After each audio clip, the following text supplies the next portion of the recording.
Well, Razorback fans, have you come down from that high of John Calipari being your next head coach? Probably not, but there is still some updates and some things to react to, so let's go ahead and dive into it. You are Locked On Razorbacks, your daily podcast on the Arkansas Razorbacks, part of the Locked On Podcast Network, your team every day. Welcome into Locked On Razorbacks podcast. I am your host, John Nabors. I am also the host of the John Nabors Show, which you can catch every weekday afternoon from 4 to 6 on Natty State Sports and nattystatesports.com. And hope everybody's having a wonderful Tuesday, as we are now, at least at the time of the recording this podcast, still awaiting the official announcement, but it is going to be happening today. It's been reported by everybody that the announcement will be made official today. And that means probably on Wednesday, tomorrow, we'll have a press conference for the official announcement of John Calipari being the head coach of the Razorback basketball team. I didn't sleep last night, as a lot of you probably thought about, or 2 nights ago, whenever the news started coming around, and I'm sure a lot of you didn't either. And to think about at this point in time and the craziness of it all, and letting it dwell and letting it get to the point to where it's at now, it's still surreal. It's still crazy. There was a little bit of an aspect of earlier yesterday afternoon where people from the Kentucky side of things were like, hey, we haven't heard anything. Nobody said anything. This is weird. Could there be some issues? Could there be some problems? And then, ended up being not a big deal. Ended up being just fine as it's getting done. So the Razorback fans who have that serious PTSD, thinking that it's all going to go crazy, it's all going to be bad, I get it, but it looks like you're all good. You're all good. So, in that particular case, I still just find this insane. I find it insane. But I'm not the only one. The national landscape of college basketball and in sports in general have a crazy reaction to this. Now, there are some that have been pretty level-headed and pretty understanding. Because I think that there's 2 insane reactions to have to this whole point. There's 2 of them. You can be like most Razorback fans, or like me, or like people who actually know the college basketball landscape pretty well, in saying that even though Arkansas is not to the level of Kentucky as a basketball program when it comes to championships, when it comes to wins, when it comes to the blue blood, it's not to the level of Kentucky, but it's still really high up there, and it's really part of a top 15, top 20 group, college basketball-wise, as far as job and history and everything goes.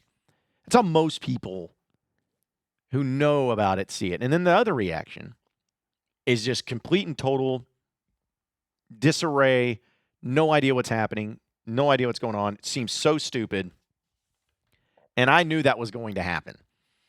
I knew that we were going to have national pundits, talking heads, who have probably not watched a Razorback basketball game in decades or maybe ever, who were going to spout out on social media or spout out on their shows or on their streams or whatever nonsense about how it's just such a bad move for Cal, bad move for it. Just shows you how little he's going to be impacted in this college basketball landscape of him being a good coach still, or him go to Arkansas, and a place like Arkansas just shows how much of a joke he's become, or how it was too much for Kentucky, like all this blah, blah, blah stuff. And it is so disingenuous, and it is so annoying, and I get so sickened by idiots that have no idea about anything Arkansas. I could use this for so many different examples of anything, sports or non-sports related, when it comes to people's viewpoints of the state of Arkansas. I get sick of it. Everyone who has not been to the state and has no idea what we're capable of just assumes that because it's Arkansas, because it's a state with only 3 million or so people in the population, because they don't have any pro teams, because they only have one major high-level college sports team, because of whatever reason, that it's just hunky, hillbilly, no shoes, no teeth, jumping around with banjos like it's Deliverance around here, and that we just discovered electricity last season. The fact that this is the constant disrespect that the state of Arkansas receives time and time and time again is unfortunately not surprising, but extremely irritating. And I could cite a bunch of examples, but I know there was national sports radio guys, people on ESPN, in the morning. Like a lot of them just didn't get it. They think in their minds that Calipari is going from the blue blood Kentucky to a trash, irrelevant basketball program in Arkansas. And what the most disappointing thing about that is it's like, I remember the stories and watching those specials on the 1994 national championship team. And that was 30 years ago, folks. Like, we just celebrated the 30th anniversary of that. That was 30 years ago. And one of the things that was always brought up when Arkansas, when they're about to play Duke, is that people on ESPN, writers, national writers and everything, they talked about the smart kids versus the dumb kids. The elites of Duke versus the idiots of Arkansas.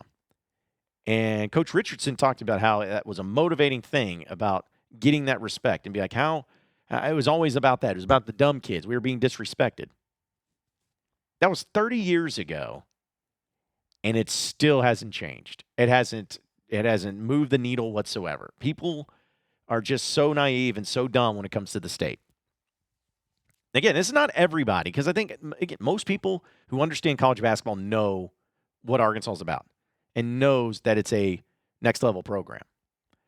But I just am so irritated by this, where I feel like there's so many people that just have never even been to Arkansas, and they don't understand that there is so much money in this state. And I think that that's what's making them not be able to wrap their head around it. It'd be one thing if it was just getting John Calipari and he was getting half a salary and half the NIL and walking into this program, and that would be confusing. That would be weird. But that's not what's happening. What's happening is he's getting just as close, if not closer, to what he was making at Kentucky, salary-wise, one of the highest-paid coaches in all of college basketball. And on top of that, having an insane amount of NIL funding to deal with, to put Arkansas where they have one of the highest-paid coaches and one of the highest-funded NIL programs, and putting it together. And when they see that, and when they see the money, the dollar signs, the $15 million roughly combined that Arkansas is putting up for not only Cal's salary, but also his yearly NIL, when they see that, there's no way they can connect it to Arkansas. There's no way that makes sense to them. There's no way that it even computes to them. Why? It's Arkansas. There's no money there. There's nobody there. Okay. And then when they find out about the Tyson angle, and that's because that's been reported, and when they find out about it, how is it addressed? The freezer, the chicken, the fried chicken, and the stuff in the deep freezer aisle at the grocery stores. And you're like, well, of course, yeah, that seems like something Arkansas would be on brand with. It's like, okay, you guys can have all your fun. You guys can say all you want to say. You can mock Arkansas. You can mock the state. You can not take it seriously. You can make fun of the decision by Cal to come to Arkansas. You can do all of those things, folks.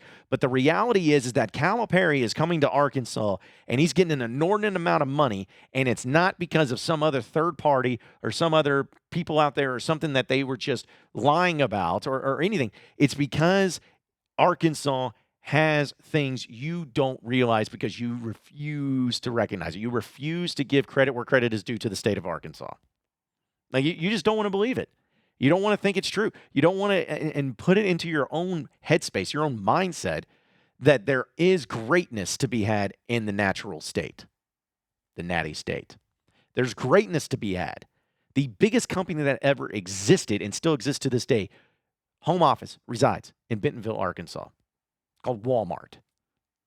Tyson is also an incredibly huge and profitable business. J.B. Hunt, same thing. And that's just naming a few. That's in Arkansas. Okay? The Razorback Basketball program is an historic program that has had 2, now 3, Hall of Fame coaches. Hall of Fame coaches coaching there. Cal, you know what Cal's not doing? Cal's not going to Alabama. He ain't going to Alabama. He ain't going to Auburn. He ain't going to Missouri. He ain't going to any of these other places. He's going to Arkansas. And you don't think that Cal would take you think that he wouldn't take the job and not knowing that he can win at the highest level at a place like Arkansas? I mean, seriously? Do you truly think that he's taking this job being like, well, I'll never be able to accomplish anything there. Won't be able to compete for a title, but, well, they got money, so I'll go there. No. And if you think that, you're a moron. Plain and simple. Cal understands. He understands the potential of what Arkansas is capable of year in, year out. He understands because he's a basketball guy. He knows ball. He understands that he can win at the same high level at Arkansas that he could at Kentucky. He can. There's nothing that Kentucky has that Arkansas does not for Cal in this particular situation that makes it to where it's like, oh, well, Kentucky, it's easier to win a title. Maybe, funding has always been an issue, but it's not anymore. Cal's got it. Cal's got it. So it's an irritating thing, but shouldn't be surprised. But this is why it's always about Arkansas versus the world. Arkansas versus the world always. Hate everybody equally because you're never going to get respect. You just got to live. You guys got to understand that Arkansas is never going to get respect from the national landscape. They never are. But that's what makes the state so great, and that's what fuels the fire of them, where they're constantly wanting to prove everybody wrong. And in most cases, they do.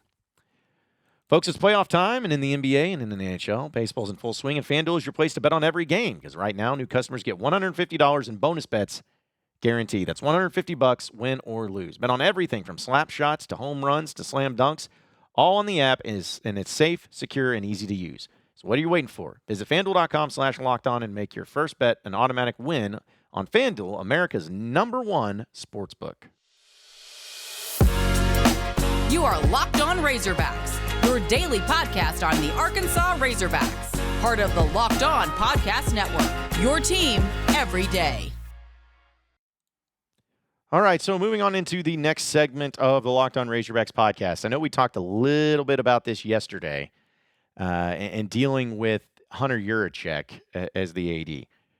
But I wanted to be a little bit more specific on this because I feel like ADs you've only, in my lifetime, and essentially the entire time that anyone's been on this earth, Arkansas has only had 3 athletic directors. You had Frank Broyles, then you had Jeff Long, and now you have Hunter Yurachek. You had 3 athletic directors, 3 ADs.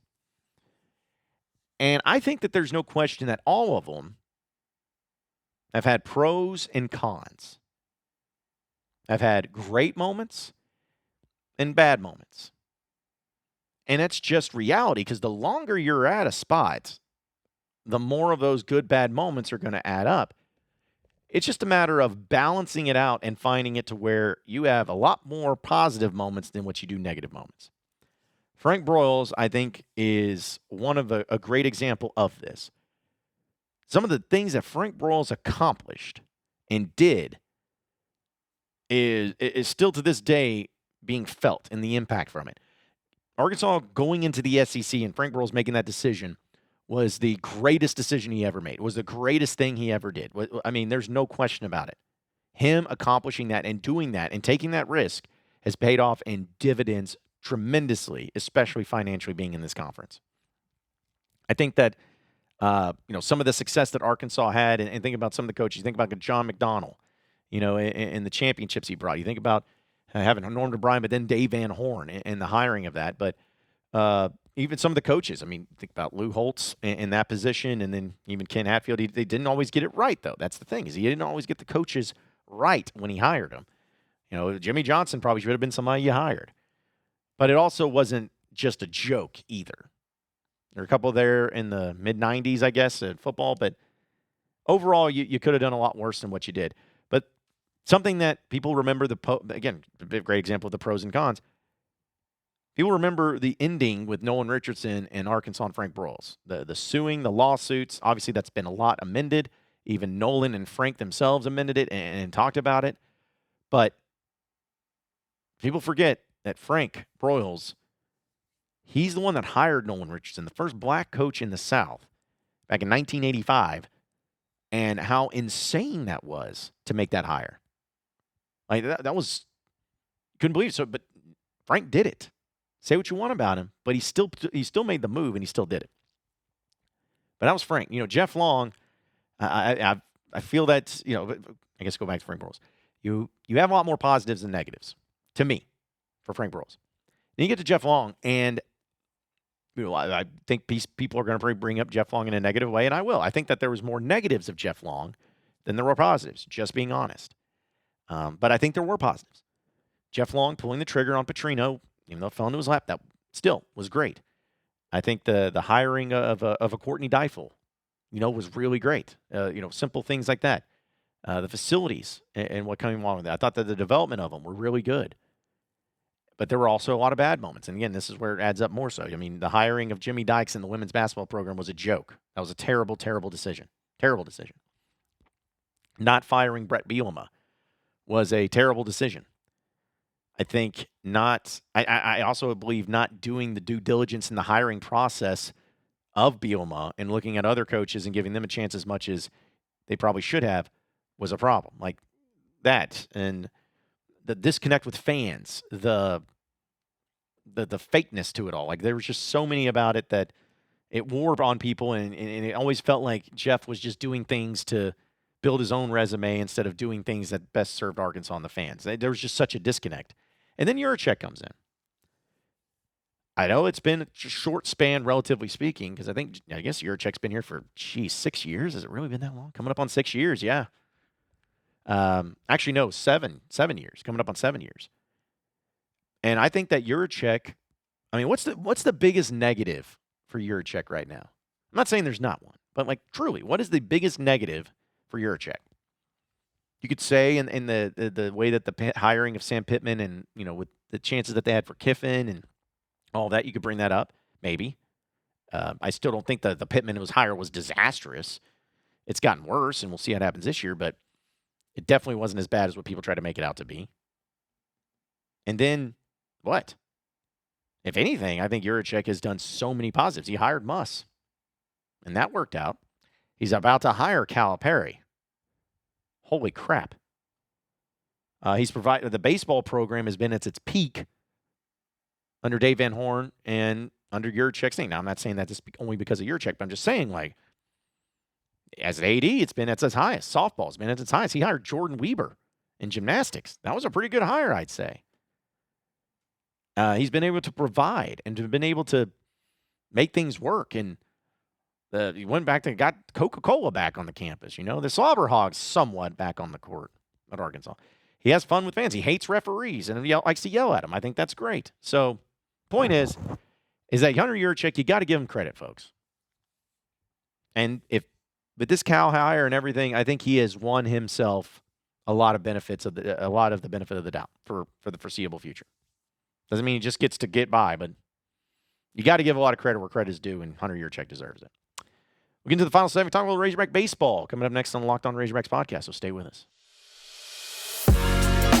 You are Locked On Razorbacks, your daily podcast on the Arkansas Razorbacks, part of the Locked On Podcast Network, your team every day. All right, so final segment here on the Locked On Razorbacks podcast. Razorback Baseball didn't get talked about very much on last podcast because the madness that was going on with Cal and him being the new coach, but I did want to give a shout-out to him real quick because they did sweep Ole Miss, and they have only lost 3 games this season. They're 11-1 in SEC play, and sometimes, folks, I don't know if you understand the absurdity of that. It's a long season. Not trying to jinx it, not trying to overlook it, but they're 11-1. They've won 4 straight SEC series, and they've swept 3 of 4. They have not lost a home game in over a month. Like, this team is number 1, and it's not even close. They are the best. Like, I look back to 2021 when Arkansas won every SEC series, and you could say if it's revisionist history, but it's like I look at that as like Arkansas. there always felt like that every series could have gone either way, and you didn't feel like you were the best team every time. You felt like you had the best player with Kevin Kopps, for sure. But during that year, I remember I just never felt like you were the best team, like far and away, like you for sure were number one. But this year, I feel that you're like you're not relying on one player or two players or three players. The entire team is bringing it. And it's not even just the guys that you knew would, like Kendall Diggs, Peyton Stovall, and you knew about guys that have been back, like Hagen Smith, players that were on the team and have been on the team, and you know them. But you think about all the newcomers, like the freshman and Nolan Souza, and how amazing he is. You think about Aloy and the transfer at the shortstop position. You think about Hudson White and how great he's been. Ryder Helfrich is going to be a phenomenal player. You just think about all these guys that just got added to the team and what they're bringing to the table right off the bat, and they have all the pieces. They have it all. There's not a weakness on this team. If anything, if you want to put up a weakness, it's not being able to score with runners in scoring position, which is a problem, right? But it's still not so terrible that it's costing them games. And I feel like it has improved. So when I'm watching this team, man, I just smile and enjoy the ride. They're going to lose a series. It's bound to happen. They're going to lose a series. They're going to have some games where it's not going to go all perfectly. It's going to happen. And I'm okay with it. But you got to give so much credit to this team and the bond that they have, the chemistry that they have, the strong culture that they have. Dave has done a phenomenal job in building this. And, it's at the point, and it always has been, but, man, this is truly at the point where if this team doesn't make Omaha, I'm even at the point where not only did they not make Omaha, but if they don't win at least 2 games in Omaha, I consider it a major disappointment. Like, it's that level good.